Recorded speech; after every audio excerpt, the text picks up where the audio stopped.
Welcome to the Headley Highlight Show's Headley Headspaces, and this Headspace is called Labour, the Party of the U-Turn. And this is going to be a pretty quick Headspace because I realised I've done quite a lot for this week. And you might have already been bored. Anyway, jump up in the comments, like, share, retweet, and don't forget to make a donation at deniseheadley.com.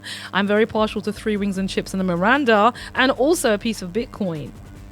Don't forget to click the bell notification and select all, and you can receive all of the updates as they are uploaded.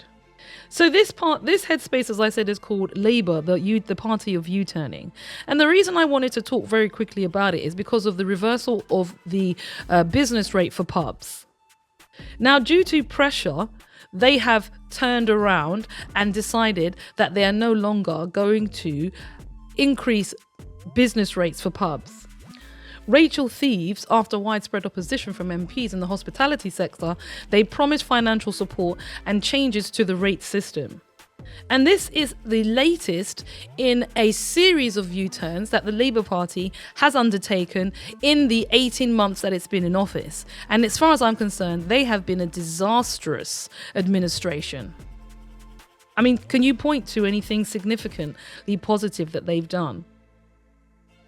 In November of 2025, the Labour Party abandoned its manifesto commitment to give all workers protection against unfair dismissal from their first day of their job. Instead, rights will be phased in after 6 months' service to secure a passage through the House of Lords because they got resistance.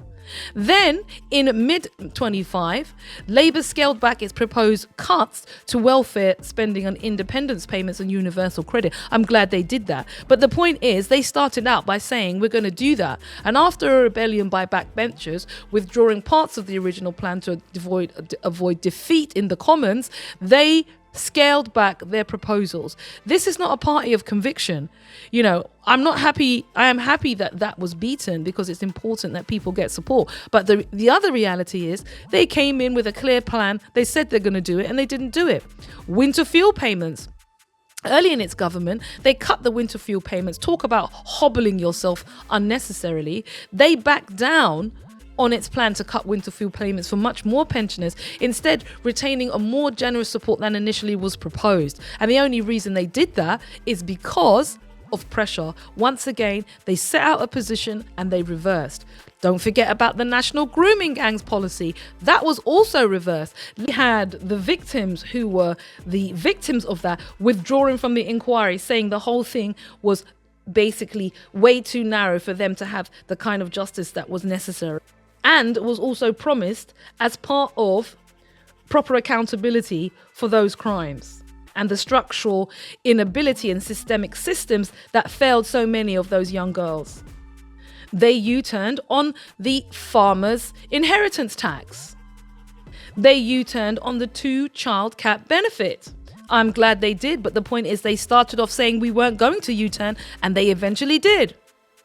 So there is just an indication of some of the U-turns and reversals of policies they have undertaken.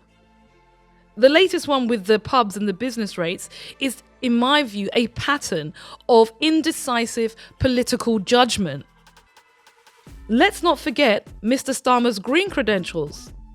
The Green Investment Plan, which was a $28 billion a year promise, Labour backed away from committing to this. Instead saying it would ramp their investments up in a later term. They watered down their commitments on 0-hour contracts, fire and rehire bans, and other protections which were supposed to give stronger rights to workers. I think this country is poorly served by the Labour Party. Sadly, outside of the Workers' Party, I'm not quite sure who else is fit to run this country.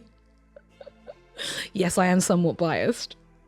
But that aside, I don't think the other parties, namely Reform and the Conservatives, have a significant policy agenda other than we don't like them, but we like you slightly more, but we're not sure really what you've got going for us anyway.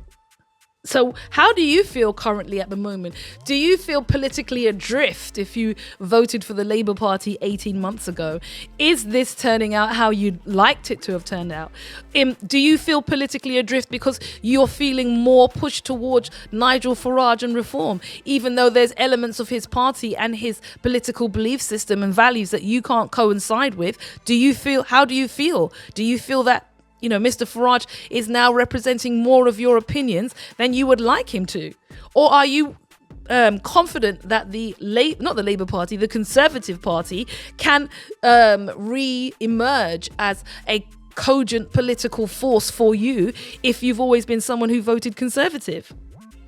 Or is there the Liberal option for you? Who are they? Do they even get any airtime despite the fact that they got more MPs at the last election than some of the other parties? Where are you? There is also your party that ensured that Jeremy Corbyn couldn't be a leader, and Zara Sultana and her merry band of hopefuls seem to be politically sidelined. Where do you go? Jump up on the mic, give me your thoughts, give me your opinions, and who knows? Enlighten us. Give us some hope about where we are going politically. Yes, I'm jesting, but it's a serious question. Don't be shy, give your opinion. Don't forget to jump all over my YouTube channel, which is DeniseHeadley.com, and you can find me there where I have 2,200 subscribers. I want to get to 2,300 with your assistance, of course. Click the notification icon bell in the chat, and then you should select all so that you get all of my uploads as and when I do them. Thank you for your listening ear. Give me your thoughts, and I'll see you next weekend. Kata! Oh yeah, don't forget to join the live show every Friday on X at 8 p.m. GMT, 3 p.m. Eastern Time. Now cut! Cut! And that's a wrap.